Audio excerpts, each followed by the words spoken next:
বন্ধুরা good morning, কেমন আছো সবাই? আশা করি সবাই খুব খুব ভালো আছো, সুস্থ আছো। তো আমি একদম ভালো নেই, শরীরটা খুবই খারাপ, যার জন্য অনেক দিন তোমাদের সঙ্গে কথা বলতে পারি না, ভিডিও দিতে পারি না।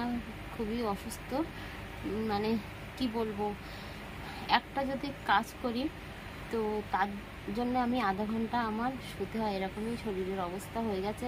কথাও বলতে ভালো লাগছে না। তো কি হয়েছে,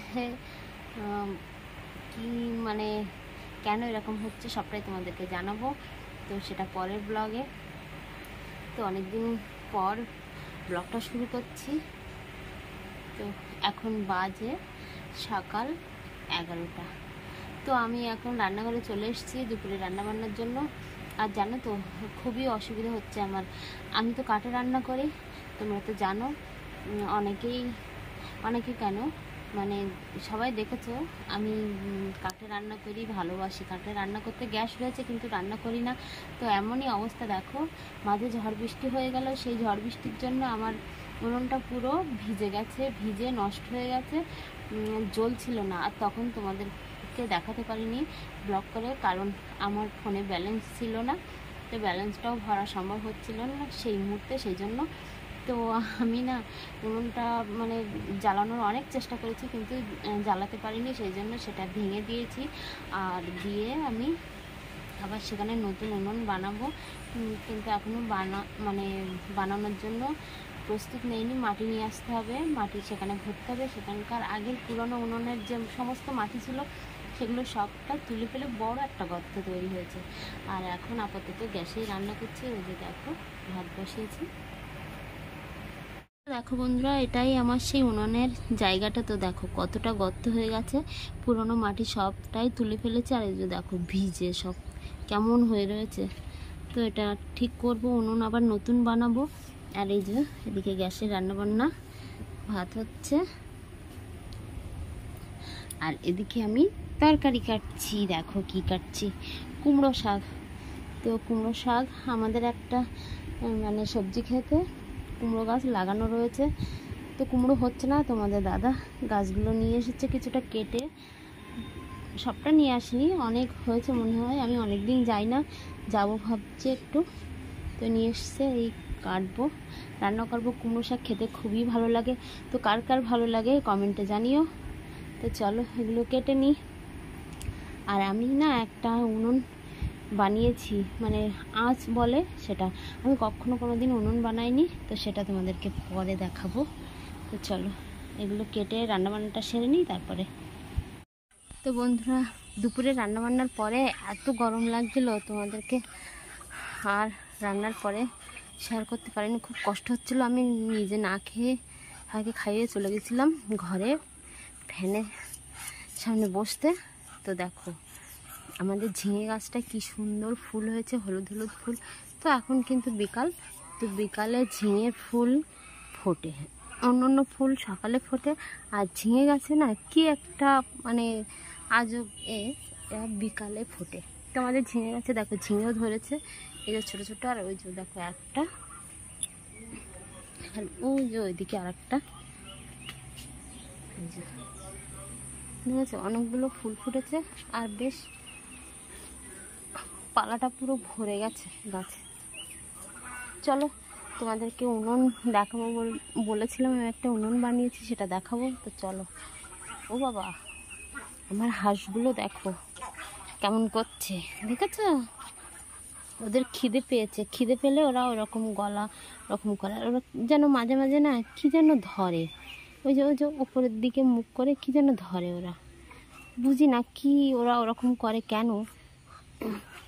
ওদিকে তোমাদের দাদা দেখছি কখন কখন রান্নাঘরে উনুন বানানোর জন্য মাটি নিয়ে এসছে। এই যে দেখো এই মাটিগুলো জল দিয়ে ভালো করে মানে মাখাতে হবে, সুন্দর করে মোলাম হবে, তারপরে ওইখানে গিয়ে দিতে হবে ওই গর্তটার মধ্যে। তো চলো ওদিকে আমি উনুন বানিয়েছি। এই যে দেখো এই ফার্স্ট টাইম আমি উনুন বানালাম, কিন্তু এই উনুনটা এখনও আমি জ্বালাইনি, মানে হঠাৎ করে মনে হলো এইভাবে বানাই, তো বানিয়েছি। তো জানি না জ্বলবে কি হবে।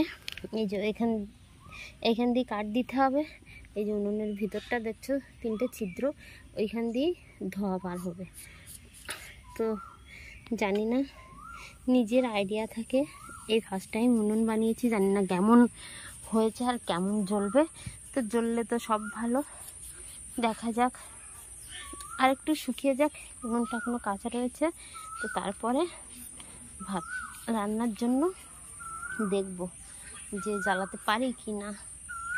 চলো, দেখো হাঁসের আমার পেছু পেছু আসছে, ওদের খিদে পেলে আমার পেছু পেছু যায়। গলাটাই এঁটে যাচ্ছে জানো। দেখো কিরে,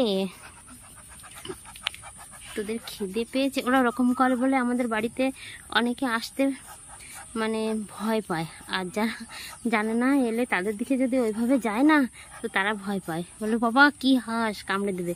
তো এরা কামড়ায় না। ও দেখো ওরা চলে যাচ্ছে, আমি গায়ে হাত দিতে যাচ্ছি, দেখেছো কেমন করছে গলা। তো এদের উপরে না আমার একটা পুরো মায়া হয়ে গেছে। এরা বাড়ি থেকে কোথাও যায় না, আমার পেছন পেছন থাকে। আর ওদের খেতে দিলে ওদের ঘরের ওইখানে গিয়ে শুয়ে থাকে। তো শুয়ে পড়ে, বেশ ভালোই লাগে। বাবা এই মাটিগুলো, এই মাটিতে হবে কি বুঝতে পারছি না, না হলে আরেকটু নিয়ে আসতে হবে। চলো, এদিকে মেয়ে ঘুমিয়ে আছে, ওকে ডাকবো। সন্ধ্যা হয়ে যাবে একটু পরে, এখনো অনেকটাই দেরি রয়েছে সন্ধ্যা হতে। তো দেখো গরমে আমি এসেছি পুকুর ঘাটে বসে আছি। যে দেখো সবাই চান করতে, একজন কাপড় না জামা সাবান দিচ্ছে, আর অনেকে পুকুরে চান করছে। ওই যে দেখো, তো এখানে বেশ ঠান্ডা হাওয়া রয়েছে, সেজন্য বসে আছি। তো চলো তোমাদেরকে দেখাই। ওই যে দেখো অনেকেই চান করছে পুকুরে, আমারও দেখে খুব ইচ্ছা হচ্ছে নামার, কিন্তু এখন সন্ধ্যা হয়ে যাচ্ছে, নামবো না। তো মেয়ের এখনও ঘুমাচ্ছে, ডাকিনি, ডাকতে গিয়ে দেখি ঘুমাচ্ছে, তো সেজন্য ডাকিনি।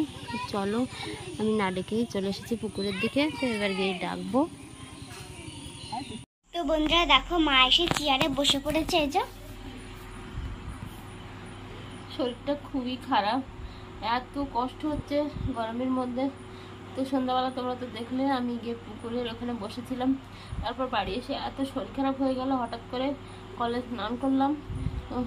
তারপরে খুবই শরীর খারাপ লাগছে, শুয়েছিলাম, আমার মেয়ে ডাকলো, তাই উঠে ও যে দেখো একটা স্ট্যান্ড ফ্যান ছেড়ে দিল, আমি চেয়ারে বসে পড়েছি। ওদিকে মশারি রয়েছে, আমি না কথা বলতে পারছি না। ও ফুচকা খাওয়ার জন্য ডাকলো, কিন্তু আমার ভালো লাগছে না, আমি ফ্যানের এখানে একটু বসেছি। আর চোখ মুখ দেখো লাল হয়ে গেছে। চলো এবার ফুচকাগুলো খাওয়া যাক।